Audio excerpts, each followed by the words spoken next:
Hi guys, welcome to our channel T-Fafers TV. We are back again with the latest gossip. Nyaya dziri kupisa dziri kutenderera pasocial media. Ten adzoka zvakare achinyomba Winky D pane imwe show paabvunzwa kuti what do you think about Winky D? Tisakangana kuti vakamboimba vese ngoma yachona iri kutrenda of which yatosvika pa 1 million views. Paakachema achiti I regret kuti ndakaimba nani naWinky D. Saka panga achibvunzwa pashow yacho adedzera kuti handingamudedzi kuti Winky D, anonzi Winky G. Akandita inonzi set up. Winky G, kuti nditi ndiWinky G ndiri kuavoida zvinhu zvemalawyers ake. Akauya akati Winky D ndisnake, is a snake longer than his dreadlocks. Zvanga achitaura guys, akana kutombopa Winky D respect. Zvashamisa vanhu, zvadedzera kuti vanhu vati aiwa mufana iwewe wakutaurisa too much.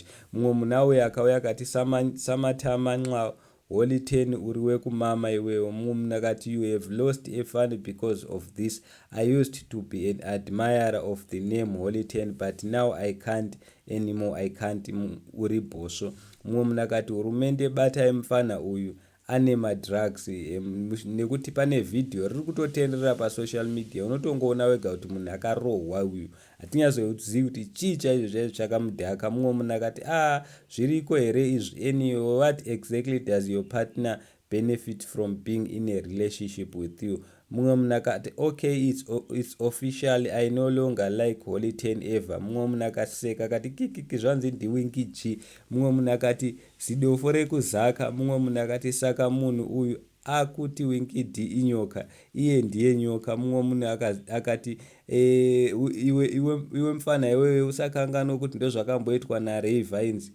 Usatambe nezita raWinky D iwewe. Kana uida kurova zvimadrugs zvako rova wega, kwete kushandisa zita raWinky D, uchapera mira uone. Mumwe munhu akauya akati asi chinhai imi munhu yari right dzakakwana here musoro umu. Mumwe munhu akati say no to drugs. Mumwe munhu akati problem manje ndekuti nyange ukatuka Winky D seambofa kakupindura utambisa nguva yako. Mumwe munhu akati Ten ndimi nyoka. Mumwe munhu akati uyu anorwara uyu. Mumwe munhu akati mujaya trying to be deep and philosophical but vocabulary iri kufamba.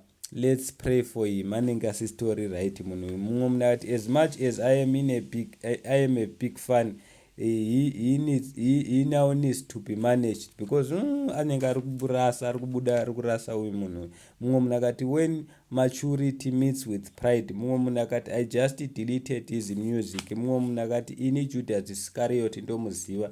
Mumwe munhu akauya akati duzvi iri. Mumwe munhu akati I now officially unfollowing holy shit kuma accounts ake ese. Mumwe munhu akati last time ndaiva kuside kwako but this time handichakuteereri. Mumwe munhu akati akuda kupedzwa career nemafans aWinky D. Mumwe munhu akati uyu kambwa futseke, uri kambwa futseke. Mumwe munhu akati uyu imhata. Mumwe munhu akati mufana wakutorwara. Mumwe munhu akati kwaedza headline mangwana inenge yakanyora kuti Ten vati Winky D imhakure rovambira. Mumwe munhu akadedzera this guy is talking too much too much.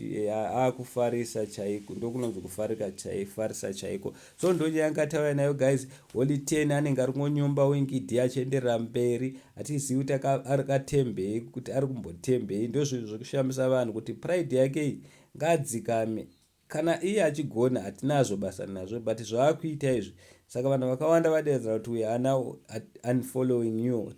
Takunoenda kuno unfollower because zvauri kutaura hatichazvifarire. Uri kungoramba uchituka munhu asina kukutuka, munhu asingakupinduri.